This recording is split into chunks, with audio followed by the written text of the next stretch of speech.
আমার স্বপ্নের বাড়ির জায়গাটা সবাইকে দেখতে নিয়ে গেলাম। কদ্দুর কাজ হলো না হলে ভিডিওটা আপনাদের শেয়ার করব। হ্যালো এভরিওয়ান, আসসালামু আলাইকুম। কেমন আছেন? আশা করি অনেক অনেক ভালো আছেন।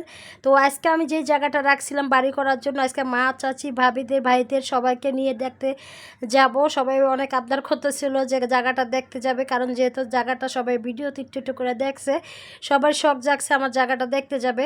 তো যাই হোক, এদিকে থেকে কিন্তু বাপের বাড়ি থেকে এখন বিদায় নিয়ে গেছি একবারে, শ্বশুরবাড়িতে যাইতেছি গা, যেহেতু শ্বশুরবাড়িতে ওন থেকে ঢাকা চলে যাব।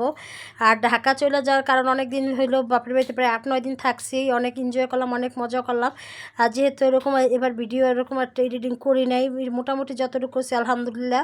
তো যাই হোক, এদিকে আস্তে আস্তে দেখেন আমার ভাবিরা, চাচিরা সবাই আমার জায়গাটা নেমে গেছে মানে দেখার জন্য। আর এদিকে কাজও কিন্তু চলতেছে, ওরকম পুরোপুরি এখনও শেষ হয় নাই, এখনও বাউন্ডারি কাজ চলতেছে, পুষ্করণী কাটার কাজ চলতেছে, ভিকু মিশিং আছে এখনও। তো যাই হোক, এদিকে আমরা সবাই একসাথে গেছি আর সবাই অনেক প্রশংসা করছে, জায়গাটা দেখে সবারই পছন্দ হয়েছে, বলতেছে জায়গাটা আসলে অনেক সুন্দর হয়েছে বাড়ি করার জন্য।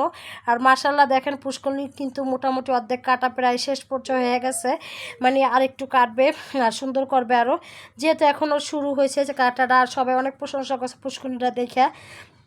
আর যেহেতু পুষ্করণী মানে পান্নাটা অনেক উঁচা দিছে, যে আমরা গাছ লাগাবো এই জন্য হলো পান্নাটা উঁচা দিছে, জানি ভবিষ্যতে দেখা যায় টাকা দিয়ে যদি গাছ লাগাই, যদি এই গাছগুলো যদি ভবিষ্যতে পানি উঠে যদি মরে যায়, এই জন্য হলো একটু বেশি উঁচা করছি, এই জন্যই হলো বেশি উঁচা করা হয়েছে। আর সবাই অনেক প্রশংসা করছে, আল্লাহ জানে পুষ্করণী পান্নাটা যেন না ভাঙে।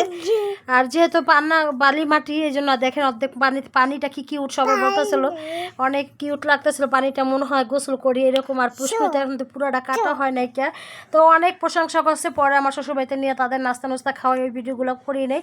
পরে মানে যেহেতু তারা হুড়া ভেজে গেছিলো, সবাই চলে যাবে যাইতে ইচ্ছে চললো আমার শ্বশুরবাড়িতে। পরে আমি জোর টোল করে নিয়ে গেছিলাম সবাইকে নাস্তা নাস্তা দিতে। আর দেখেন সবাই চলে গেছিলো, আমার মা চাচিরা সবাই কলম দেখতে গেছিলো, সবাই অনেক প্রশংসা করছে জায়গাটা দেখে, বলতেছিল অনেক সুন্দর হবে বাড়িটা যখন করব। আর সবাই দোয়া করবেন যেন অতি শিগগিরই আমি এই জায়গায় বাড়িটা করে গ্রামে চলে যেতে চাই, কারণ আমার এখন ঢাকা শহর একটু ভালো লাগে না। আমার একবার গ্রামের বাড়িতে থাকবো, হাঁস পালবো, মুরগি পালবো, ছাগল পালবো, মানে শাকসবজি করে খাবো, এইটাই আমার একটা আশা, আমার এত আশা লাগে। আর এই যে দেখেন মাটি কাটা পুরো ভরপুর করছে, ভিকু মিশিংও কিন্তু এখনও আছে। আর জায়গাটা কম অনেক লম্বা, কিন্তু পাশ একটু কম। আমার ভাইরা সবাই এসে দেখতে, আর সবাই যেহেতু বাড়ি এখনও করি নাই, সবাইকে বসতেও দিতে পারি নাই, ওই যে ভিকু মিশিং লাগাই রাখছে আলহামদুলিল্লাহ।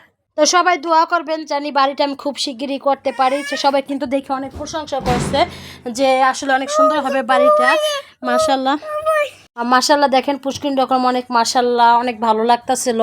আর আশেপাশে ভিউটা যে কি সুন্দর, আসলে তো যখন যাব যদি ভিডিও করি তখন অনেক সুন্দর লাগবে। সবাই কিন্তু দেখবেন আমার ভিডিওগুলো, দেখেন মাশাআল্লাহ পুষ্করণী মোটামুটি অনেকখানি কাটা হয়ে গেছে, তো প্রায় শেষ পর্যায়ে কাটা। তো কথানি কোন বাউন্ড মানে এখনও বান্ধা হয় নাই, কারণ যেহেতু পুষ্করণী পান্নাটা অনেক বড় হয়েছে এই জন্য।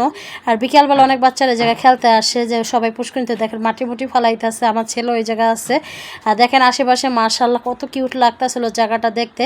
আমার পুষ্করণী বাউন্ডারিটা কেমন হয়েছে অবশ্যই একটু কমেন্টে জানাবেন। আর খুব শিগগিরই আমরা গ্রামে চলে যাব, আস্তে আস্তে ওদিকে সেট আপ হবো। সবাই ভালো থাকবেন, সুস্থ থাকবেন, আল্লাহ হাফেজ, আসসালামু আলাইকুম।